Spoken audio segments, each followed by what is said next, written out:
السلام علیکم ورحمۃ اللہ وبرکاتہ۔ قرآن کریم میں ہے وَمِنَ النَّاسِ مَن يَشْتَرِي لَهْوَ الْحَدِيثِ لِيُضِلَّ عَن سَبِيلِ اللَّهِ بِغَيْرِ علم، کہ لوگوں میں بہت سے لوگ وہ ہیں جو بیہودہ باتوں کو خریدتے ہیں، لِيُضِلَّ عَن سَبِيلِ اللَّهِ، تاکہ وہ اللہ کے راستے سے روکیں، بغیر علم، بغیر کسی دلیل کے۔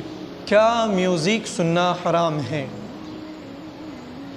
تو یہاں پر یہ بات قابل غور ہے، قابل فکر ہے کہ میوزک ایسی چیز ہے کہ یہ بھی اللہ کے ذکر سے، اللہ کو یاد کرنے سے ہمیں رکاوٹ ڈالتی ہے، تو بلا شبہ یہ چیز بھی ہمارے لیے لہو الحدیث میں شامل ہے۔ یہاں پر بہت سے اختلافات ہوتے ہیں، کون سے میوزک جائز ہے، کون سے میوزک جائز نہیں ہے، اس میں علماء کا اختلاف ہے، لیکن وہ چیزیں، وہ ڈھول، وہ دف جو جنگ کے موقع پر لوگوں کو ابھارنے کے لیے بجائے جاتے ہیں، تو اس میں علماء نے گنجائش دی ہے۔ اختلاف ظاہر ہوگا، اختلاف چلے گا، لیکن بہت سے علماء نے اس کو جائز قرار دیا ہے۔ دیکھیں، یہ لہو الحدیث میں بہت سی چیزیں شامل ہو سکتی ہیں، جیسے کہ آگے ہی فرمایا گیا وَمِنَ النَّاسِ مَن يَشْتَرِي لَهْوَ الْحَدِيثِ لِيُضِلَّ عَن سَبِيلِ اللَّهِ بِغَيْرِ عِلْمٍ، لِيُضِلَّ عَن سَبِيلِ اللَّهِ، جو اللہ کے راستے سے روکے، ہر ساری چیزیں لہو چیز میں جائیں گی۔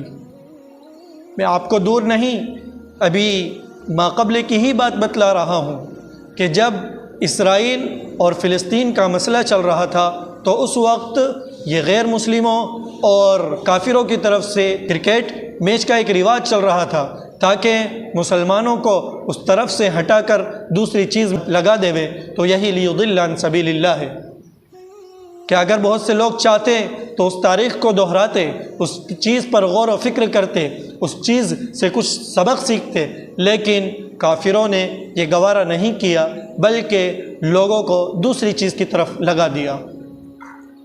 تو یہ ہے لہو الحدیث لیضل عن سبیل اللہ۔ بہت سے لوگ اس میں تعویل کرتے ہیں، بتاتے ہیں کہ اسلام میں میوزک حلال ہے، حرام نہیں ہے، بہت سی تعویلات کرتے ہیں، تو اسی کو بغیر علم کہا گیا ہے کہ بغیر کسی دلیل کے، بغیر کسی علم کے وہ جائز قرار دیتے ہیں۔ میں آپ کو جنید جمشید کی طرف لے کر جاتا ہوں کہ جب انہوں نے میوزک انڈسٹری کو چھوڑا تھا، میوزک کو چھوڑا تھا، تو انہوں نے کہا تھا کہ اگر مجھے کوئی بھی حدیث، کوئی بھی روایت ایسی ملتی ہے کہ جس میں نبی اکرم صلی اللہ علیہ وسلم یا آپ کے صحابہ نے ایک بانسری ہی بجائی ہو، تو میں واپس میوزک بجانے کے لیے اور میوزک انڈسٹری میں چلے جاؤں گا۔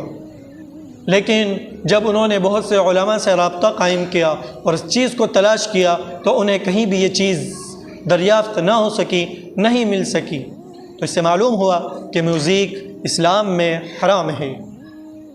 لہٰذا ہمیں چاہیے کہ ہم اس میں تعویلات کرنا چھوڑ دیں اور جو چیز شریعت نے کہا ہے اس پر ہم عمل کریں۔ میوزک حرام ہے، حرام ہے اور حرام ہے۔ اللہ تعالیٰ سمجھنے کی توفیق عنایت کرے۔ وما توفیقی الا باللہ۔